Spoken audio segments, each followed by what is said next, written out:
Hello, I'm Bernard Hickey from interest.co.nz and welcome to another in our series of double shot interviews where we talk to a minister or a CEO or someone who's doing something interesting in the world of the economy, property, investing, currencies, that sort of thing. And we're here today for our monthly chat about gold with Mike O'Kane. He's the head of Bullion at NZ Mint. Welcome to interest.co.nz again, Mike. Tell us what has been the big events over the last month or so in the world of global currencies and gold?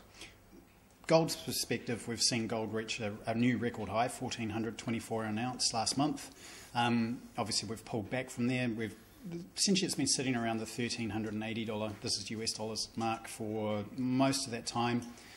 Friday last week, so at the end of November, again broke through the $1,400 month quite significantly. We're at about $1,412 at the moment, off the back of more sort of bad news coming out of the US, followed by bad news out of Europe, really. So we had the quantitative easing too, the US Federal Reserve announcing a second round of quantitative easing, which essentially means printing money, buying US government bonds with made-up money, which of course increases concerns about the US dollar and has improved demand for gold as something of a more solid currency. Now, there was the initial expectation about QE2. We'd all been expecting it, and then it happened.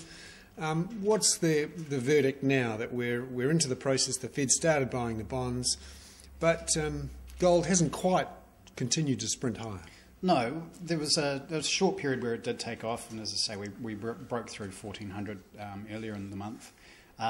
Essentially, the process is that they print out the money, print cash, and then buy the bonds back to try and alleviate that so that they don't go through a deflationary period. And to all accounts, this is working pretty well for them, and they're avoiding deflation so far. The good thing is it's inflationary, and as everyone will attest, gold tends to be linked into the inflationary pattern and will increase under inflation. So initially, the belief is that a lot of people priced in that QE2 movement into the gold price prior to it happening, so it offset a lot of the movement. What's happening now is we're just sort of seeing accumulation of news coming in, as you say, from Europe and from America, where you've got the IMF are sitting there saying they're looking at Europe quite severely, and they're thinking, okay, they might need to issue more bonds in Europe.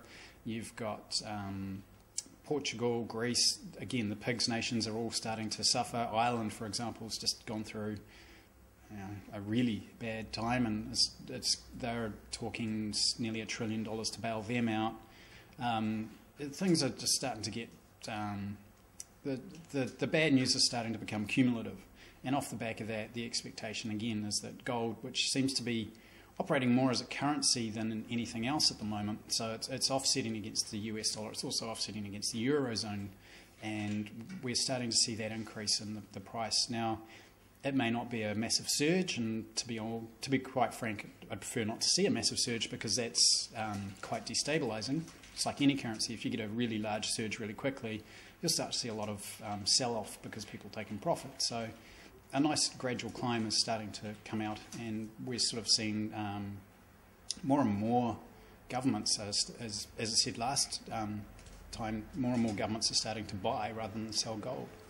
Now, in the last few months, we've seen some noise coming out of China that they're looking to import gold. Tell us, what's the story with production in China and with imports and demand for gold in China? Well, funnily enough, I've just come back from China. I've just been to the 5th annual China Gold and Precious Metals Summit in Shanghai. And essentially within China, there's a lot of call for the government to open up the market. Now, they've just started opening it up, the physical market itself, so that citizens can buy gold, the banks can hold gold as a reserve asset internally, but it's still very much a closed market as far as the West is concerned. So there's no flow through from West to East and East to West. The only people that can buy gold across the border is essentially the government or licensed government agents. So the banks in China are all calling for the ability to do interbank trades or settlements. Off the back of that, there's a call for an equivalent set up to the LBMA, the London Bullion Market Association, to be set up. Now, the LBMA has been running since about 1750 or thereabouts, so that's a 300-plus year organisation. But the Chinese aren't so keen on just joining in with the Western deal, are they? No, well, they see their market as being big enough and strong enough that they, to all intents and purposes, they can set up their own China's Bullion Market Association and run similarly or run parallel. It's a bit of the old world versus the new world. The old world believed that London is the centre of gold for the world, therefore they should continue doing it and the Chinese should join them. The Chinese are saying, well, we can do this quicker, better and faster and bigger. Why shouldn't we do our own? And there is no reason why there's only one market association in the world. This, of course, is for physical settlement of gold, so bullion bars moving around rather than paper-based trades. Off the back of that, you've got the COMEX against the Shanghai Gold Exchange, similar sort of operations. Again, it's new world versus old world. But watching within the conference, it's very interesting to see that gold within China is still seen as a very positive thing. It's more of a savings device than an offset against anything too scary. They still look at it as that. For China, gold's very much like it is here. There is a function of exchange hedge, so for them it's offsetting against the US dollar, same as it is here. But at the end of the day, they're still seeing it as a savings product more than a speculative product. And a lot of the mainstream gold bugs within China are saying that the individual should hold around 2 kilos of gold, which is a fair amount. But in 5 years, the savings product built into that purchase ends up that you could buy a house outright with that gold. But there's a problem there, isn't there? If you've got 2 billion Chinese, even a small percentage of those wanting 2 kilograms of gold, they're the world's largest producer of gold, but they're not allowed to import it. I mean, what's that going to do for demand for gold? Well, what we've seen from our perspective on the West is last year the Chinese imported 45 tonnes of gold. This year we're at about 210, just around that. We might see 250 by the end of the year, given we've got 3 weeks left. It's an indicator that no one really knows exactly how much they're producing. That's fairly quiet and secret. So for them to be increasing their imports obviously means that they need more to satisfy demand. Internally, it means the price is going up. Externally, it means our price will probably go up off the back of it. Are prices different in China to anywhere else in the world?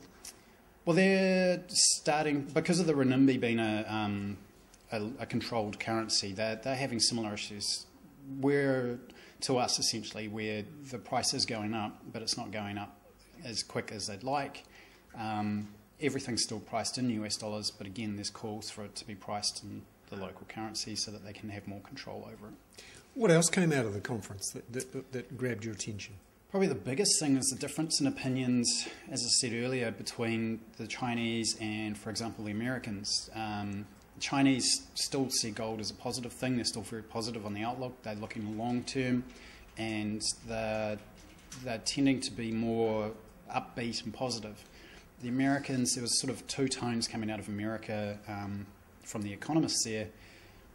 There was the people looking at gold as a financial asset, and they're sort of taking into account what's going on in the money markets and credit markets and things like that. And the expectation is that they'll see gold peak in the next 6 months sort of thing. There'll be a drop in the gold price, but long term, and this was across the board, there was no one dissenting.